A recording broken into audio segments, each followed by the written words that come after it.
멀쩡한 의사들의 본격 재능 낭비 프로젝트. 나는 의사다 시즌 4. 보이는 라디오입니다.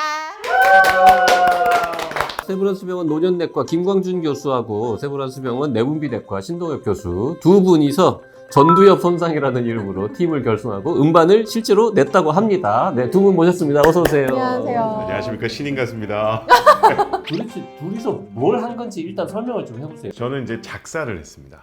작곡은 신규 씨. 그렇죠. 기억을 못 하실 수도 있는데 저희가 단톡방에 2020년 6월 정도에 이 노래 어떠냐라고 물어본 적이 있어요. 아니 근데 잠깐만. 그때는 모 기획사에서 새로 만드는 신인의 노래인데 괜찮냐라고 하셨지 본인이 할 거라고는 얘기 안 했잖아요. 그렇죠. 전두엽 손상이라고 하는 기획사를 만들면서 신인 가수를 발굴하고 싶었던 거죠. 그래서 제가 이제 작사한 노래를 신동엽 교수님이 작곡을 해주시고 네. 노래를 저희가 부를 생각이 없었어요. 그랬는데 원래는 객원 가수분을 모셔갖고 노래를 하려고 했었는데 제작은 그럼요. 본인들이 하는 거고 제작사도. 네, 그럼요. 기획사 이름이 전두엽 전두엽 손상이군요. 손상입니다. 예. 전두엽 손상이라는 이름을 어떻게 짓게 되신 거예요? 사실은 저희가 네, 전임이 네, 뭐 네. 하고 그때 만났거든요. 그때는 이제 회식도 많고 거의 매주 술자리가 있고 그렇죠. 늦게까지 마시고 필름도 끊기고 뭐 이런 경우가 많았어요. 술 먹고 이렇게 자꾸 필름이 끊기는 거는 전두엽 손상이다.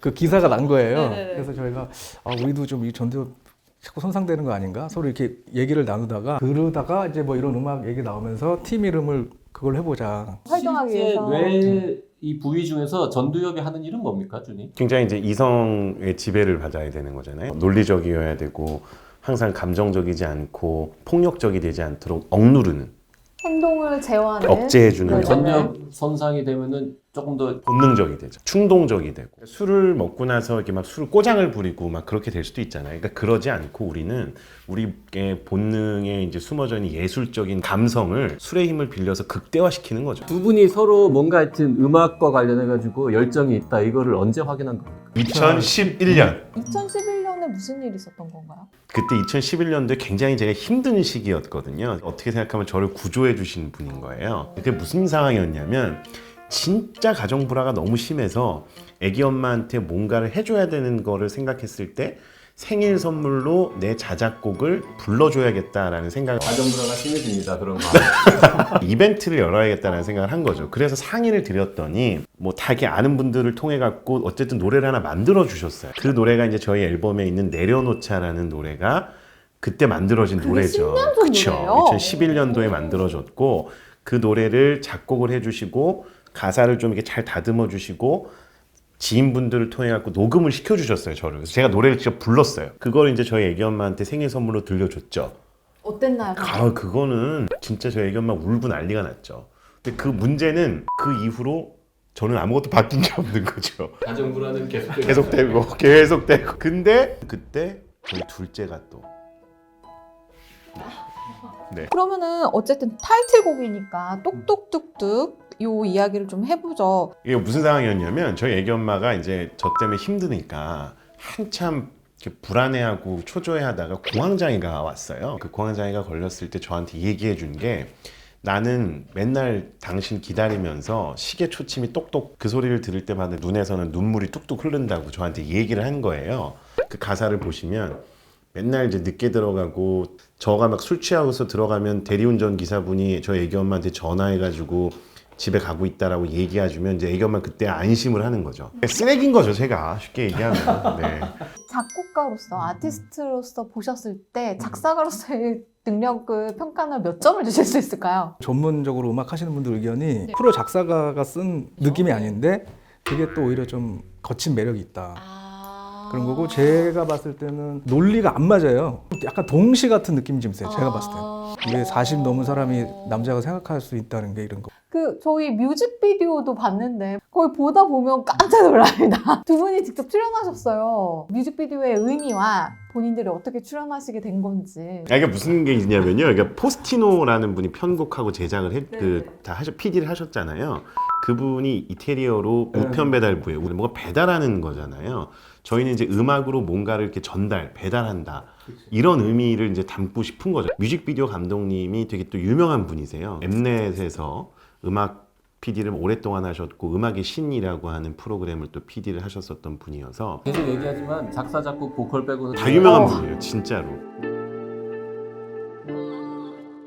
어쨌든 그분이 제가 처음에 요청을 드렸던 게 약간 B급 감성을 하고 싶다. 시니컬하고 뭐 그런 어두운 블랙 같은 코미디 같은 거 좀 하고 싶다라고 얘기를 드렸더니 그러면 저의 이야기를 좀 해달라고 말씀을 하시더라고요.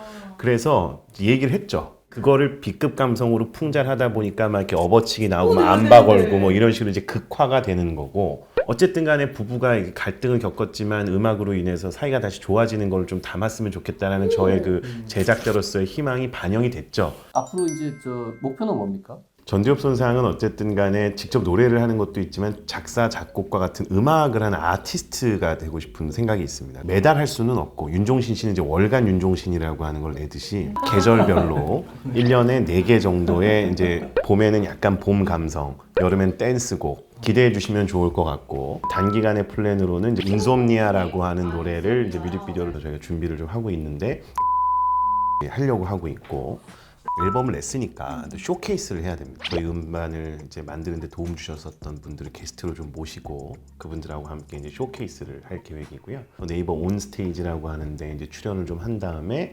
마지막으로는 이제 유키즈 너목보 같은데 출연을 좀 하는 생각을 하고 있고요. 가족들은 뭐라 그래요? 앨범 내니까?